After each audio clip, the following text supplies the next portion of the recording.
ശ്രീ പത്മനാഭസ്വാമി ക്ഷേത്രത്തോളം തന്നെ പഴക്കമുള്ള ഒരു ആചാരമാണ് തിരുവോണം നാളിൽ ക്ഷേത്രത്തിൽ നടക്കുന്ന ഓണവില്ല് സമർപ്പണം. അനന്തശായിയായ ശ്രീ പത്മനാഭസ്വാമിക്ക് പള്ളിവില്ലെന്ന ഓണവില്ല് സമർപ്പിക്കുന്നത് പത്മനാഭസ്വാമി ക്ഷേത്ര ശില്പി പാരമ്പര്യത്തിൽപ്പെട്ട വിശ്വകർമ്മ കുടുംബമാണ്. ചിങ്ങമാസത്തിലെ തിരുവോണം നാൾ പുലർച്ചെ സമർപ്പിക്കുന്ന ചടങ്ങ് ക്ഷേത്രത്തെ സംബന്ധിച്ച് ഏറെ പ്രധാനപ്പെട്ടതാണ്.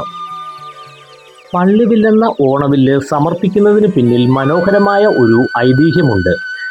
കേരളത്തിലെ പ്രജകളെ കാണാനെത്തുന്ന മഹാബലി ചക്രവർത്തിക്ക് ഭഗവാൻ മഹാവിഷ്ണുവിന്റെ അവതാരങ്ങൾ വരച്ചു കാട്ടാനാണത്രേ ഈ വില്ല് ഉപയോഗിക്കുന്നത്. ഇതിനു പിന്നിലെ സങ്കല്പം ഇങ്ങനെയാണ്. മഹാബലി ചക്രവർത്തിക്ക് ത്രിവിക്രമനായ വാമനൻ പാദദീക്ഷ നൽകി സുതലത്തിലെ ഇന്ദ്രപദവിയിലേക്ക് ഉയർത്തി അയച്ച സമയത്ത് മഹാവിഷ്ണുവിന്റെ വിശ്വരൂപം കാണണമെന്ന് അദ്ദേഹം ആവശ്യപ്പെട്ടു.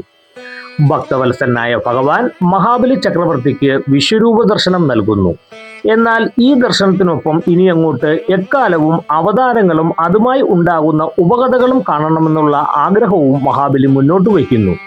ഭഗവാൻ മഹാവിഷ്ണു തന്റെ ഉത്തമ ഭക്തനായ മഹാബലി ചക്രവർത്തിയുടെ ആഗ്രഹം സാധിപ്പിക്കുവാൻ വിശ്വകർമ്മദേവനെ പ്രത്യക്ഷപ്പെടുത്തി. സൃഷ്ടികാരകനായ വിശ്വകർമ്മദേവൻ കാലാകാലങ്ങളിൽ അവതാരങ്ങളെല്ലാം തന്റെ ആളുകളെ കൊണ്ട് ചിത്രങ്ങളായി വരച്ച് ഭഗവത് സന്നിധിയിൽ വരുന്ന മഹാബലിക്ക് കാണിച്ചു കൊടുക്കാമെന്നും വാക്ക് നൽകുന്നു. വിശ്വകർമ്മജർ ഇന്നും ആ വാക്ക് പാലിക്കുന്നു. അങ്ങനെ നടക്കുന്ന ഒരു ചടങ്ങാണ് പത്മനാഭസ്വാമിക്ക് ഓണവില്ല് സമർപ്പണം. കലാഭംഗി നിറഞ്ഞതാണ് ഓണവില്ല് നിർമ്മാണവും അതിൻ്റെ സമർപ്പണവും.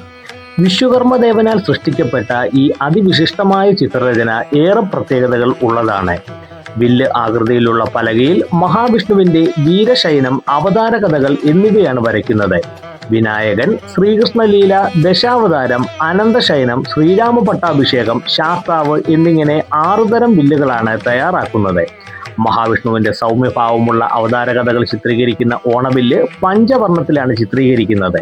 പ്രകൃതിദത്തമായ ചായക്കൂട്ടുകളാണ് ഇതിനായി ഉപയോഗിക്കുന്നത്. മിഥുന മാസത്തിന്റെ അവസാനത്തിൽ നല്ല ദിവസവും തിഥിയും സമയവും നോക്കിയാണ് വില്ല് നിർമ്മാണം സമാരംഭിക്കുന്നത്. ഇതിനായി 41 ദിവസത്തെ വ്രതം എടുക്കുന്നു. കടമ്പ്, മഹാഗണി തുടങ്ങിയ ദേവഗണത്തിൽപ്പെട്ട തടികളിലാണ് വില്ലുകൾ നിർമ്മിക്കുന്നത്. 4.5 അടി, 4 അടി, 3.5 അടി അളവുകളിൽ ഈ മരങ്ങളുടെ പലകകൾ അറുത്താണ് വില്ല് പണിയുന്നത്. പത്മനാഭസ്വാമി ക്ഷേത്രത്തിലെ താഴികക്കുടം ഇരിക്കുന്ന വള്ളത്തിന്റെ ആകൃതിയിലാണ് വില്ല് നിർമ്മാണം. വഞ്ചിനാടിന്റെ പ്രതീകമാണിത്. മതിലകം രേഖകളിൽ പറയുന്നത് പ്രകാരം കൊല്ലവർഷം 677 ശ്രീ പത്മനാഭസ്വാമി ക്ഷേത്രത്തിലെ പുനരുദ്ധാരണ സമയം മുതൽ ഓണവില്ല് സമർപ്പണവും നടക്കുന്നതായാണ് കണക്ക്.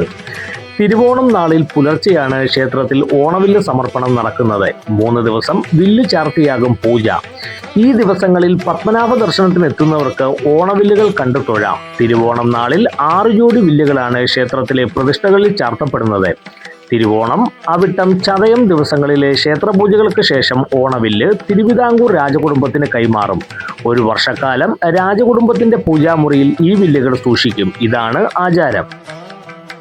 ശ്രീ പത്മനാഭസ്വാമി ക്ഷേത്രത്തിന്റെ സ്ഥപതിസ്ഥാനീയരായ കരമന മേലാർന്നൂർ വിളയിൽ വീട്ടിൽ കുടുംബത്തിനാണ് ഓണവില്ലിന്റെ നിർമ്മാണത്തിനും സമർപ്പണത്തിനും അവകാശമുള്ളത്.